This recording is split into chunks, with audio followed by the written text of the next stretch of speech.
The NBA has had an incredible conversation about load management.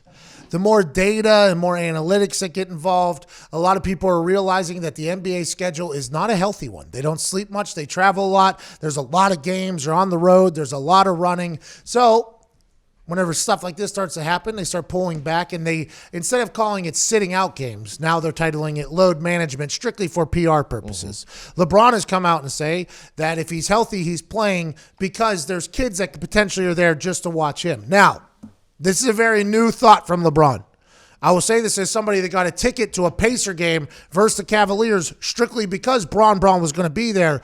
In 45 minutes before the game, it was announced that LeBron will be sitting out due to load management. So that was years ago. I'm happy that LeBron has changed his tune because LeBron understands how much he is worth to the NBA. He understands that whenever he comes to town, they're going to sell tickets. Just last night, the Lakers played the Pacers, and every time LeBron did anything, if you watch it on TV, there was a bigger pop for the Lakers than there was for the Pacers, and this is a historical basketball city. He called himself the Heatles whenever he was with the Heat because he knew everywhere he went they would sell out. That's just the way it went. And I'm happy that he says this. But you can't blame other players and coaches for wanting to sit their players during this incredibly long season. We have been firmly entrenched in the opinion that the NBA should not start until Christmas Day. We firmly believe that. It kind of gets lost inside of the football season for a lot of sporting fans.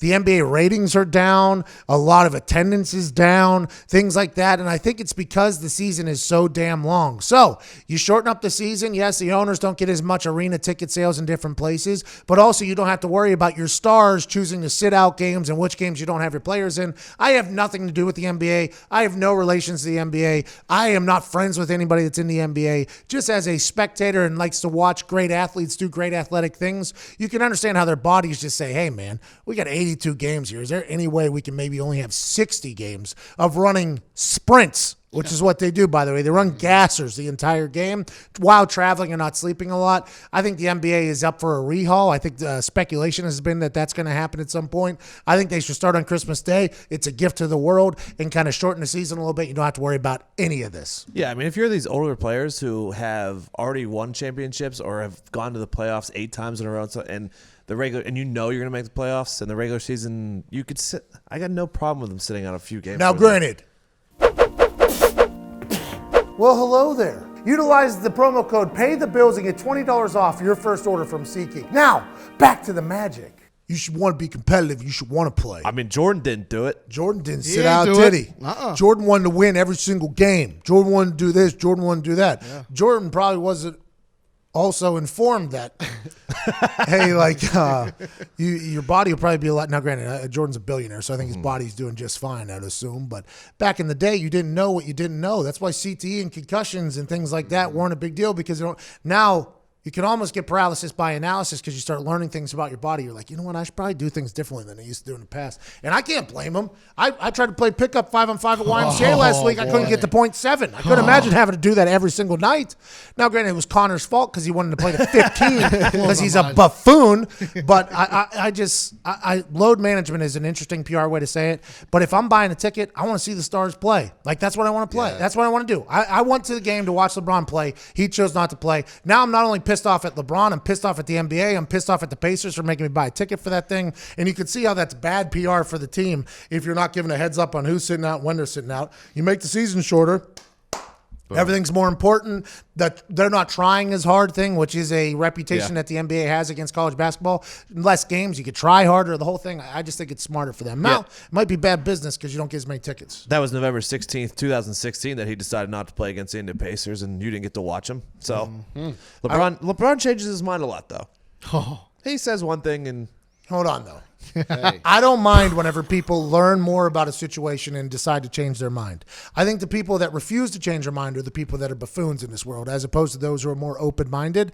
LeBron understanding now that when he comes to a town, just because it isn't in LA or Miami or Cleveland or wherever he's deciding to play, that doesn't mean that he doesn't have a massive amount of people who are there strictly to watch him play. Kids, adults, everybody. So I'm happy that he bears that responsibility and says that he's going to play more, but he hasn't always been this way. So I'm happy that he's learning.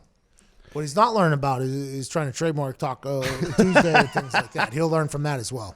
I mean, I know this wasn't load management, but Drew Brees at the end of last season, his arm looked weak. That's why this year. And now when he got hurt for those 5 games and the arm still looks good, ipso facto load management. But just like Tom Brady was suspended for those 4 games. Yep. He only had to play a 12-game season. Derrick Rose was the youngest MVP, and he came out and said had they practiced load management, he'd probably still be a Chicago Bull and, probably want to have an incredible career. Thank you, Thibodeau.